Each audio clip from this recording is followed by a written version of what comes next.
Hey everybody, Nagamaki Jeremy here with Nagamaki Shears. In today's video, we're going to be taking a look at 6 common mistakes that can ruin your shear. And whether you have made these mistakes already or are currently still making them, here is a list of the do's and don'ts to keep your shear as sharp as it can be as long as possible. Let's get into it.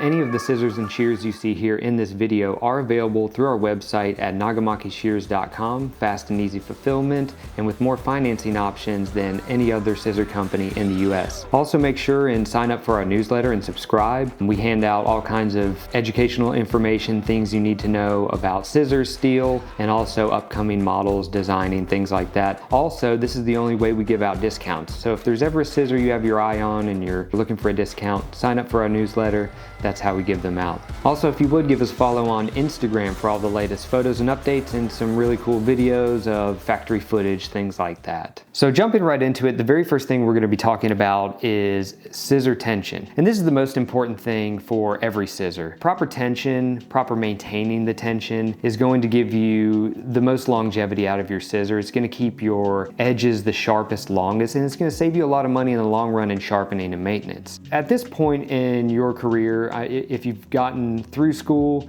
you've probably seen how to do this a variety of different ways, but I'm going to show you the way that I was taught from the actual scissor makers, and I think it makes a lot of sense. So starting off, what we're going to want to do is we're going to want to hold the scissor facing us, and then we're going to want to hold the tang on the still blade, and then we're going to bring up the moving blade and the thumb loop, and we're going to form a cross. And next, what we want to do is we want to let the thumb loop go and see where the scissor falls. If you have perfect or correct tension, your scissors are going to fall and they're going to form more of a V shape or an upside down triangle. If they're too tight, it won't deviate much from the cross, or it will form a V, but the V will be diagonal and it'll be a very large open V. If it's too loose, that thumb loop is going to fall all the way closed and your scissors are going to be too loose. Keep in mind, scissors, Japanese style scissors, convex blades, these are very thin edges, and so just the smallest amount of pressure, just the smallest amount of anything, anybody who's accidentally dropped them or nicked them on a comb, you know these are very delicate edges. How we're going to adjust the tension is we're first going to read it. So I'm going to let this go, and that looks like it's fallen about right. Now if it fell all the way closed, what we'll do, depending on the scissors, we'll take a tension key and we will click it into place clockwise or right, and that will give you more tension. And then we will start the process again, and then we will check it to see where we are. If it's too tight, we will use the tension key and we will go left or counterclockwise, and that will loosen the tension. And whenever you're adjusting the tension on a scissor with either the key or a scissor like so that has its own tension wheel, you only want to be doing it in small increments, one click at a time. Most of these have a tension plate in there with a notch on it, and you'll hear the click. So we want to check our tension and we want to make the adjustments from there. This looks a little bit too wide, so then we will make one click over and then recheck it until we get that perfect fall. And that is how you should be checking your tension. That is how you're going to adjust your tension right from the scissor makers themselves. We recommend after every single haircut,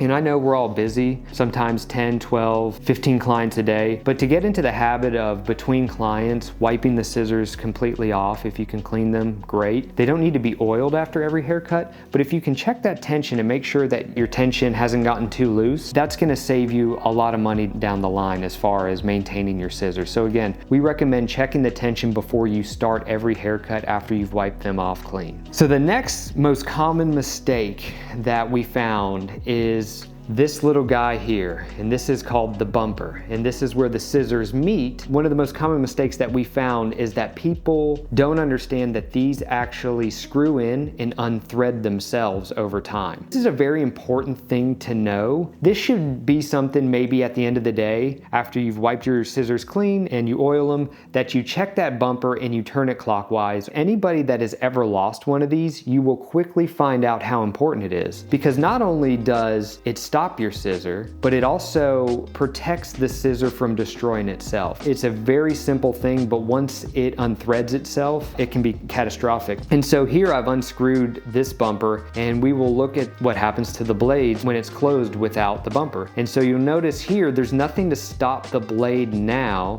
from touching this bottom portion here on the handle, but watch the blades. Now they are completely off track and they have gone over the end of each other. And so this is a very dangerous thing for your scissors, because your scissors are designed to stop in that hollow grind of the other scissor safely. Once it crosses completely over the back of your scissor, you have to worry now about that edge going over a hard piece of metal and potentially dulling out your scissor. And so again, here we're gonna take a look at how this scissor looks when it's completely closed with no bumper, and what that looks like and how dangerous that is. So the bumper is such a huge thing we all take for granted in really protecting not only our shears, but protecting us. So again, fairly common mistake. I've made this one probably 100 something times. Check that bumper at the end of the day. Just make sure it's tight and you will never run into that problem. So the next most common mistake is, how do I clean my scissors? I think the big things that no scissor company or no scissor maker will recommend, that I see a lot of and I hear a lot of, and I'm guilty of it myself, is putting the whole scissor in your barber side. The reason we don't want to do this, number one, the barber side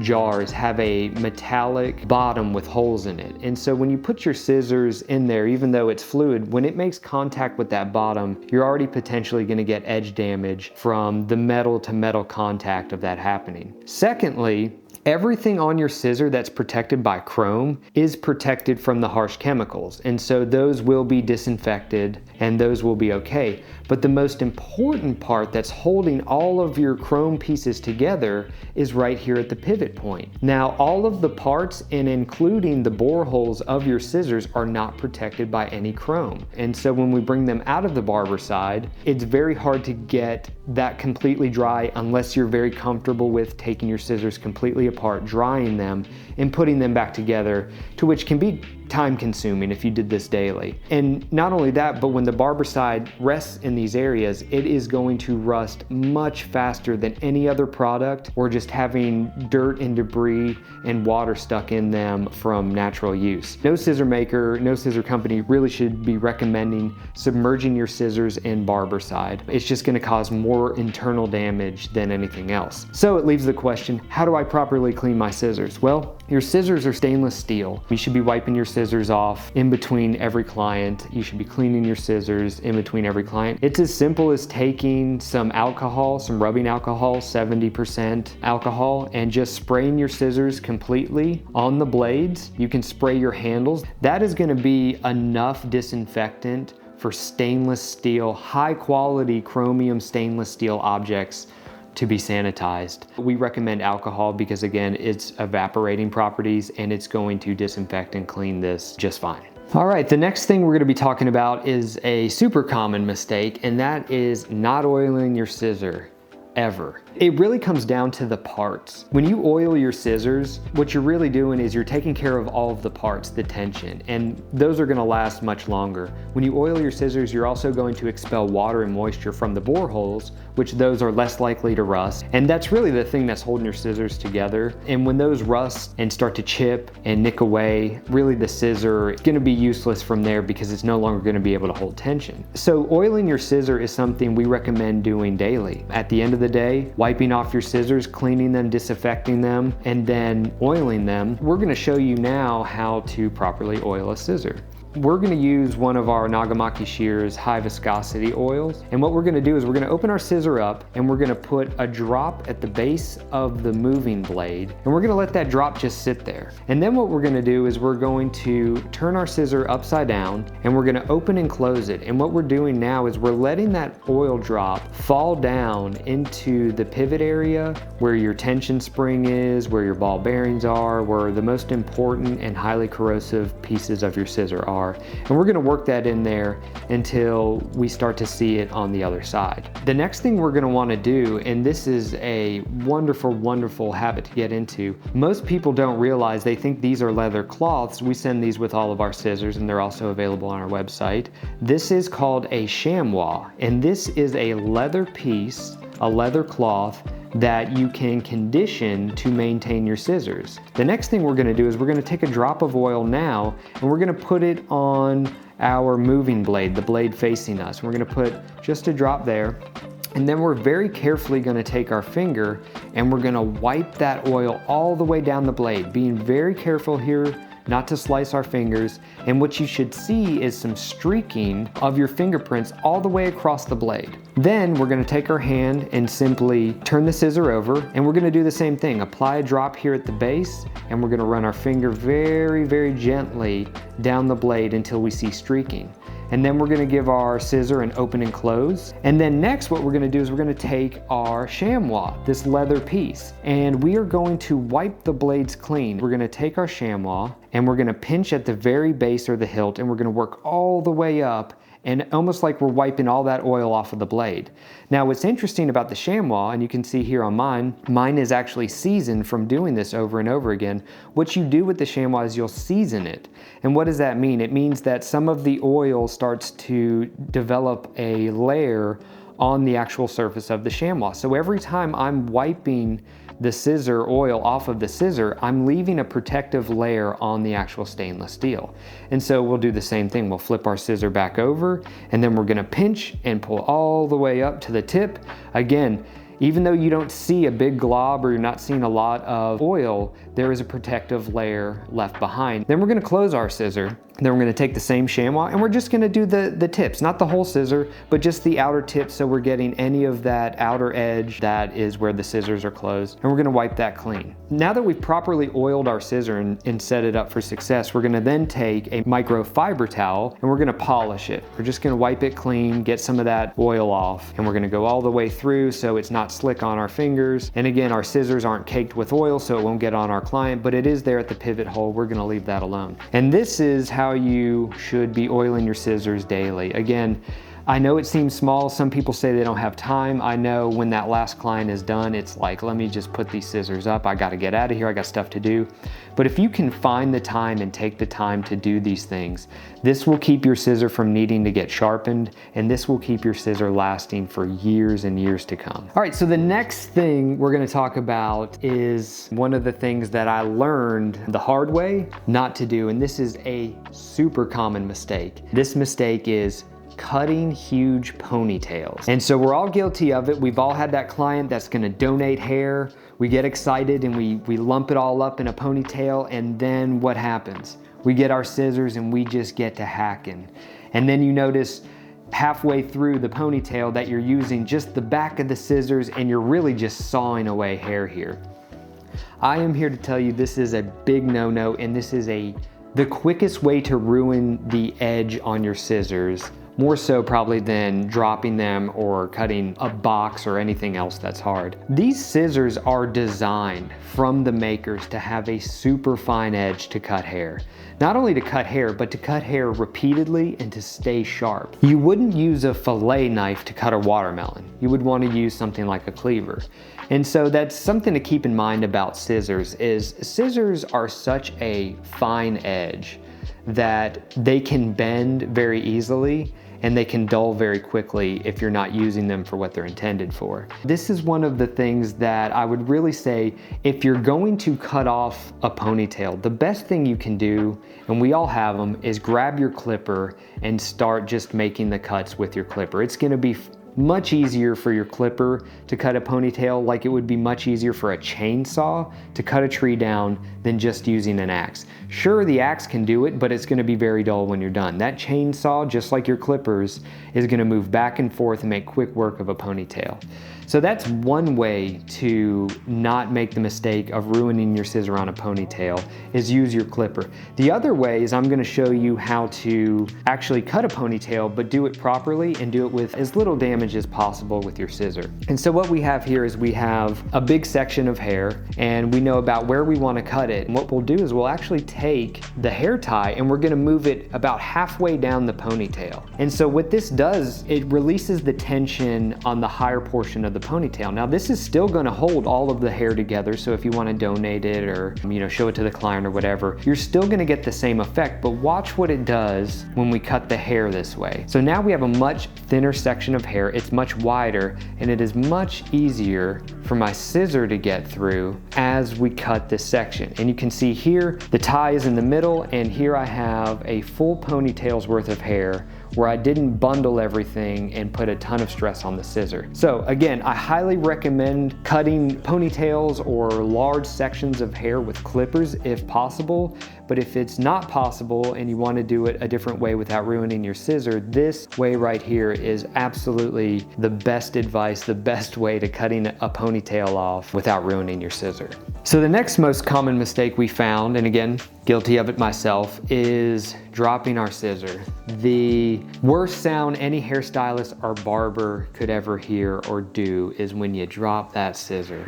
You pick it up, you look for any damage, oh, it looks good, and then you close it and then you feel that dreaded crunch. When you drop your scissor and you know it's damaged, stop using them. Again, we're all guilty of maybe saying, well, I don't have time to sharpen them, or you know what, it feels smoother after a few times of opening and closing them. I can tell you as a sharpener myself, the most important thing to do after you drop your scissor and develop edge damage is to stop using them. And we're gonna take a look here at this scissor and show you what is going on when you continue to use it. And so what we're looking at here is we're looking at an edge that's been damaged or nicked. And if you look really close, what you're seeing is the edge is folding over to one side of the scissor. This edge is typically going to fold over to the inside blade. So what that means is every time we close the scissor now, it's going to rub against the other edge, doing two things. It's going to hurt the other edge just as many times as you close the scissor, and also it's going to keep folding that steel and eventually break off and also getting deeper. And so we'll take a look here at one scissor that has beginning of edge damage from the very drop, and then we'll show you that same edge after continual opening and closing of the scissor. And you can see here how much deeper it is and how much deeper it's gotten. This is significant. Now this scissor, it will cut, and most of us have probably made this mistake where we just keep using it and we're like, hey, it cuts fine. But when you finally decide to send it in and get it sharpened, the thing that this really costs you is however deep that nick gets, that's how much more steel the sharpener is going to have to remove. When you buy a nice scissor, the end game is to get the scissor to last as long as possible, in which it will with proper daily maintenance and all of the proper care for a scissor. And so this falls into that category. If you drop it and you keep using it and you just get it through and you worry about it later, what happens is this nick will get deeper, and then the sharpener will have to remove more and more steel, which is going to directly affect the life of your scissor. And so just think about it that way. Yeah, it could save you time and it might be a little more convenient to use, but this will take off depending on how much longer you're going to use it damage. This could take off years of your scissor. We pay high dollar for these scissors. We pay for all of this steel. We pay for the mechanics, the geometry, and everything that comes with it.